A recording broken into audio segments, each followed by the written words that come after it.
मैं डॉक्टर जननायक साहब आपसे जरा पूछ लूं, हालांकि एक और सूचना यह है कि 23 जनवरी को मोदी जी केरल जा रहे हैं प्रचार करने। अब मेरे ख्याल में जिस रफ्तार से चल रहा है वो दिन दूर नहीं जब पीएन रवि भी एक चुनाव की सभा में, वो तो अब होता है ऑफिशियली चढ़ जाएंगे। अब जब किसी चीज का कुछ वही नहीं है तो वो भी अपना वहां से कहेंगे वोट दो वोट दो, और उधर रामनाथ जी भी वहां कहेंगे केरल में, क्योंकि ये तो अब उससे it is something less than that. मैं इस बात को इसलिए डॉक्टर जयनारायण कह रहा हूं कि सुप्रीम कोर्ट के पास एक आया था, उसमें एक समय सीमा की बात हुई थी। कोर्ट में हर चीज के दो तरह से उसको इंटरप्रेट किया जा सकता है, लेकिन राज्य ठीक से चले, वो कोई ये भी नहीं था कि उसको 2 दिन के अंदर आपको पास कर देना है। एक समय सीमा दिया जा रहा था, समय का एक वो किया जा रहा था। उसके बाद जिस तरह से सुप्रीम कोर्ट ने उस पूरे ऑर्डर को खत्म ही कर दिया, मैं इस पे भी एक टिप्पणी चाहूंगा कि ये इतना ज्यादा प्रभावित है इस समय पॉलिटिकल इंटरफेरेंस से हमारा कोर्ट, कि वो कुछ ठीक करके भी उसको फिर गड़बड़ कर देता है। और मैं दूसरी चीज जो आपसे ये कि जो भी सेंट्रल गवर्नमेंट, मतलब भाजपा रूल्ड स्टेट नहीं है, वहां तो मोदी जी अब खुलेआम कहते हैं कि अगर विकास चाहिए, कुछ चाहिए तो बीजेपी को वोट दो, बीजेपी की सरकार लाओ, तभी विकास करेंगे। तो ये तो खुलेआम वायलेशन भी है, मतलब आचार सब कुछ भंग है, लेकिन कौन इस पे देखने वाला है? कोई रास्ता है इसका डॉक्टर जयनारायण? कि वही बात हम लोग करके, हमारे कई दर्शक भी कह रहे हैं कि हम लोग अभी बातचीत कर लेंगे फिर सब अपने अपने घर। आनंद जी, जी आनंद जी, आपने 3 मुद्दे उपस्थित किए।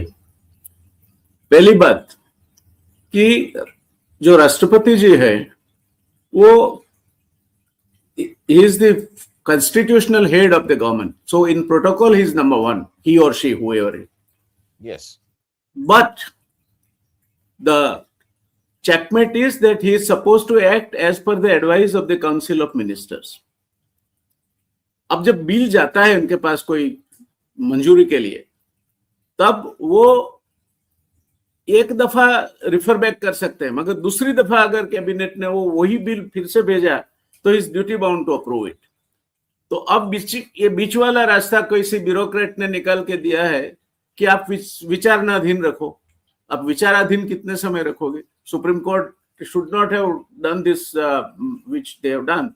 आप इंडेफिनिट टाइम तक तो विचाराधीन नहीं रख सकते। तो जिस कायदे को उनको मंजूर नहीं करना है वो कोल्ड स्टोरेज में, कोल्ड ठंडे बस्ते में डाल के रख देंगे। ये एक मुद्दा है। तो सुप्रीम कोर्ट इसमें मैं मानता हूं कि प्रभावित राजनीति से है और खास करके रूलिंग पार्टी से है, ऐसा दिखता है। दूसरी बात के उत्तर देने के पहले मैं आपको इतिहास में ले जाऊंगा। सरदार पटेल के बड़े भाई विठल भाई Patel, he was the first Indian speaker of the constituent assembly, जो बंबई में से फंक्शन करता था। And viceroy was visiting Bombay, so he wanted to visit the assembly and address them. He took a stand कि आप वाइसरॉय की हैसियत से तो नहीं आ सकते, आपको आना भी है तो I can approve your visit, I can approve your address, but you will not sit on the speaker's chair, you will sit just close to him and that's all. And governor had to comply with it. कोई भी शाम इनके जो इनके जो ताम जाम थी वो सब नहीं परमिट किया। स्पीकर के चैम्बर से वहां आने का इनको बोला, वहां से आए। और ये ब्रिटिशर्स के टाइम में हुआ था। और हमारा तो कॉन्स्टिट्यूशन है, जो हमारी डेमोक्रेसी वेस्टमिनिस्टर्स मॉडल पे है, where president is a constitutional head of the country and governor is a constitutional head of the government at the state. So when he is addressing the assembly, he is using, Sahu ji ने बहुत सही बात कही कि my government शब्द प्रयोग किया जाता है।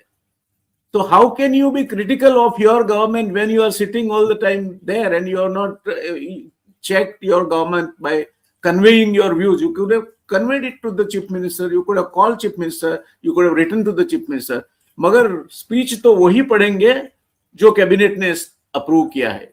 उसमें से डेविएट होने का कोई अधिकार न तो राष्ट्रपति को है न तो गवर्नर को है। So this is clear cut violation. मगर ये होता क्यों है?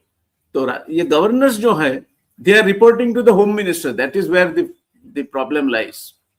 So they are always influenced by the home ministers of the day. उनको पहले के होम मिनिस्टर्स ऐसे नहीं थे, सरदार पटेल साहब जैसे थे जो ये इंटरफियरेंस नहीं करते थे। शायद आज इनको जो डिक्टेट मिलता है वो होम मिनिस्टर से मिलता है कि आपको ऐसे ही ये चीज इस तरह से करनी है, and they comply with it. So जो भी किया केरला गवर्नर और Tamil Nadu governor, it is in excess of the office they are holding, and it is not only an insult to the office but it is an insult to the constitution. तो ये बात है, तो वो नहीं कर सकते हैं। और विधानसभा में speaker is supreme, who is supreme in the house? Speaker is supreme in the house, उसका रूल चलता है, वहां चीफ मिनिस्टर का भी नहीं चलता। हमारे यहाँ एक दो स्पीकर ऐसे हो गए, नटवरलाल शाह करके एक थे और एक कुंदनलाल धोड़किया थे, वो चीफ मिनिस्टर को भी बैठा देते थे कि आप बैठिए, वो मिनिस्टर को जवाब देने दीजिए, और अगर वो ठीक नहीं है तो I will postpone the question, let it become difference के बाद नेक्स्ट टाइम आएगा। तो speaker is the supreme. So अगर स्पीकर ने मना किया है तो governor can not overrule his authority within the precincts of the house, and it is also a fact that nobody except the elected representative, that is MLA or MP as the case may be, can enter the precinct of the defined boundaries of the house, and therefore nobody can speak. So governor is entering that house as head of the government, and when you are entering the house as the head of the government, you have no authority to do something which is not recommended to you by the Council of Ministers, and to the Chief Minister, if you were not in agreement with whatever was mentioned. And that despite, if it was second time sent to him, he is bound to read it. So ये constitution का भी violation है, और he has degraded the office of the governor also. But that is what is the governors of the day are doing. नहीं doctor साहब, मैं बहुत छोटा सा एक प्रश्न पूछ लूं, फिर मैं फिर से सिद्धार्थ जी के पास आ जाऊंगा। मुझे ये बताइए कि ये सारी चीजों में जो भी ये कर रहे हैं, सफर तो वो स्टेट कर रही है, वहां का आम आदमी कर रहा है, क्योंकि अगर जो भी उन इलेक्टेड रिप्रेजेंटेटिव ने कोई भी निर्णय लिया, उसको आप बिल को कंसेंट नहीं दे रहे हैं, उसको पास नहीं कर रहे हैं, उसको कानून नहीं बना रहे हैं, तो उसका तो सबसे ज्यादा नुकसान आम जनता का हो रहा है। मैं इस नजर से भी जरा जी, बात आपकी सही है। जो डेवलपमेंटल स्कीम्स है, जैसे वीराम जी की अभी आप एग्जांपल ले लीजिए, उसमें 40% share has to come from the state, 60% is to come from the government. So unless government of India approves it, state whatever eager they are, they will not be able to get the funds. तो हर जगह पे इन्होंने इस तरह के अपने page कस के रखे हैं कि जो गवर्नमेंट्स उनको फेवरेबल नहीं है, not ruled by the BJP, they will be differently treated. Those who are treated by the BJP, ruled by the BJP, will not dare to speak against them. Gujarat को चाहे कितना भी अन्याय हो जाए, पहले एक मीटिंग हुआ करता था साल में 2 बार, कम से कम 1 बार एमपीज का, कि गुजरात के pending issues with the central government कौन से हैं। हर पार्टी के एमपीज आते थे, मिनिस्टर कंसर्न, चीफ मिनिस्टर बैठते थे और इनको ब्रीफ दिया जाता था। अब बंद हो गए हैं, क्योंकि governments of BJP will not dare to speak anything against the central government. तो उनके लिए कोई इशू पेंडिंग ही नहीं है सेंटर के पास। तो ये एक तरह से जो फेडरलिज्म था उसका इन्होंने सबऑर्डिनेट रूल में कन्वर्ट कर दिया है। वो शहंशाह बैठते हैं दिल्ली में, और बाकी के सूबे जहां भी नियुक्त किए जाए, चाहे गुजरात हो, भूपेंद्र पटेल हो, या बंबई हो, फडणवीस हो, वो तो सूबे हैं, तो उनको उनके सूचना के मुताबिक एक्ट करना होता है। They cannot have any grievances against central government. कुछ भी हो जाए।